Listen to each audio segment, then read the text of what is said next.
8. Psychosocial Development of Erickson. Hi, I'm Jomar Sarmiento Monsicalvo. I'm here virtually in front of you to deliver information and share my gained knowledge from my personal development teacher, Sir Camilo Diaz Lacanlale, about the 8 stages of psychosocial development of Erickson. Stage 1. Infancy from birth to 18 months. Trust versus mistrust. The first of Erickson's 8 stages of psychosocial development between birth and 18 months of age. During this stage, the infant either comes to view other people and himself or herself as trustworthy or comes to develop a fundamental distrust of his or her environment. Babies are almost entirely dependent on their caregivers, so the ways that parents interact with their babies have a profound effect on child's health. Erickson's believed that early patterns of trust influence a child's social and emotional development. If a child successfully develops trust, they will feel safe and secure in the world. According to his theory, a parent essentially shapes their child's perception and future relationships. However, it is important to remember that trust and mistrust exist on a spectrum. People are not either completely trusting or completely mistrusting. For example, there will be times that a baby needs to go unmet. A healthy amount of mistrust of our environment as infants prepares us adults to be cautious and self-protective when we need to be.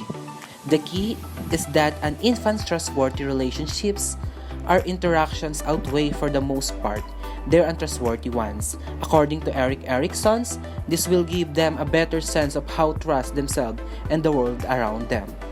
This is the first stage, infancy from birth and to 18 months.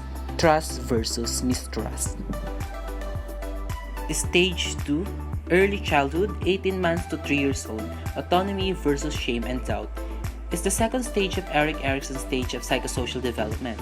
This stage occurs between the age of 18 months and around 2 to 3 years old. According to Erickson, children at this stage are focused on developing a greater sense of self-control. This stage is marked by the question, can I do things on my own? At this point, children learn about their surroundings and how to navigate them. This could begin with something as simple as learning to hold their own battles. They'll learn how to crawl, walk, and control their bodily functions through potty training. They may want to wash and dress themselves. Ideally, parents will exhibit patience and courage autonomy, while still providing the security and guidance of the trust versus mistrust phase. Toddlers also begin to express interest in things like animals or music. All of these self-sufficient behaviors represents autonomy. The other side of the conflict is shame and doubt. Controlling and restrictive parents who don't allow toddlers to exert their will be independent can steal these feelings. For example, if parents don't teach their toddlers to use the potty on their own and discourage their attempt to do so, it can lead to accidents. In turn, these accidents can cause children to feel shame. Stage 3, late childhood, preschool 3 to 5 years old. The third stage of psychosocial development is initiative versus guilt. It takes place between the ages of 3 to 5 years old after the child was wrestled with the crisis of autonomy versus shame and doubt. Ideally, the children has developed a sense of autonomy and the ability to make decisions from themselves. During this period, the primary feature involves the child regularly interacting with other children at school. Central this stage is play, as provide children with the opportunity to explore their interpersonal skills throughout initiating activities. Children begin to plan activities, make up games, and initiative activities with others. If given this opportunity, children develop a sense of initiative and feel secure in their ability to let others make decisions.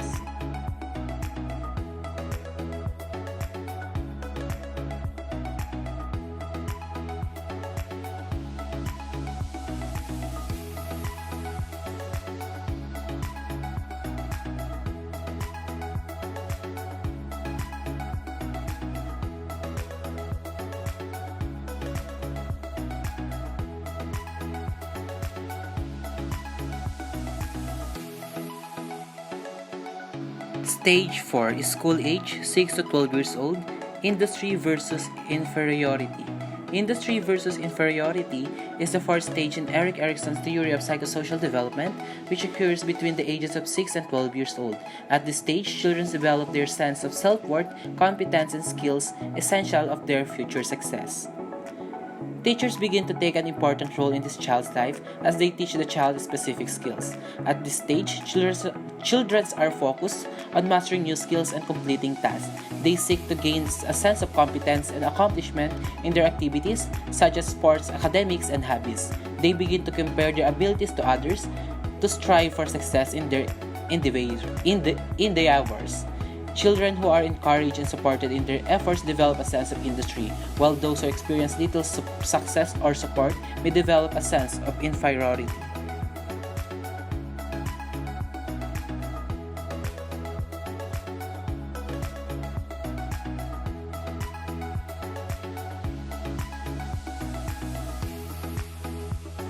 Stage 5, Adolescence, 12 to 20 years old. Identity versus role confusion is the fifth stage of ego in psychologist Erickson's theory of psychosocial development. This stage occurs during adolescence between the ages of approximately 12 to 20 years old. During this stage, adolescents explore their independence and develop a sense of self. As they transition from childhood to adulthood, teens may begin to feel confused or insecure about themselves and how they fit into society as they seek to establish a sense of self. Teens may experiment with different roles, activities, and behaviors. According to Erickson, this is important to the process of forming a strong identity and developing a sense of direction in life. Identity involves the experiences, relationships, beliefs, values, and memories that make a person's subjective sense of self.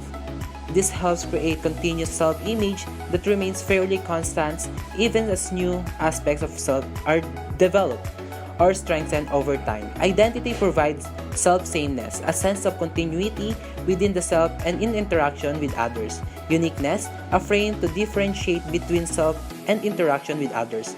Psychosocial development, mental and physical health of adolescents. Role confusion, kids who are not allowed to explore test out different identities might be left with what Erickson referred to as role confusion, which can result in the following: being unsure of who you are and where you fit, drifting from another relationship to another, feeling disappointed and confused about your place in life.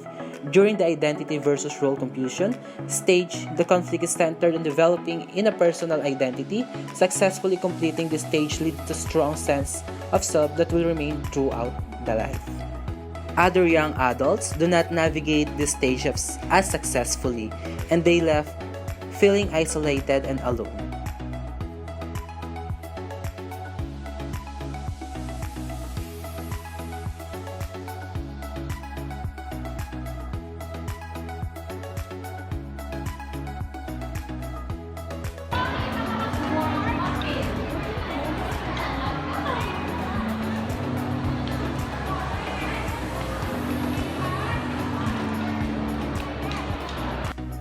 Stage 6, Young Adulthood, 20 to 25 years old, Intimacy versus Isolation. The intimacy versus isolation stage takes place during young adulthood between the ages of 20 to 25 years old. The major conflict at this stage of life centers on forming intimate, loving relationships with other people. Success at this stage leads to fulfilling a relationship. As we enter young adulthood in our early 20s, we also enter Erickson's stage known as the intimacy versus isolation. During this stage, young adults face the challenges of forming close relationships with others. They develop intimate friendships and partnerships. Intimacy is commonly associated with a sexual relationship, but it's possible to have intimate friendships as well. To Erickson, intimacy means having close, loving relationship characterized by honesty. Relationships with family members and good friends deepen and become more solid as you learn what it means love. Some young adults in this stage make decisions about what qualities they look for in relationship. Some find spouse or future spouse.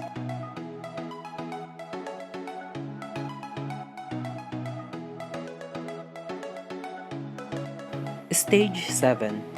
Adulthood, 25 to 65 years old. Generativity versus stagnation. Generativity versus stagnation is the seventh stage of psychosocial development according to Erickson. In this stage, adults strive to create or nurture things, often through parenting, contributing to the community, or some other positive changes like their dream in life that they want to achieve.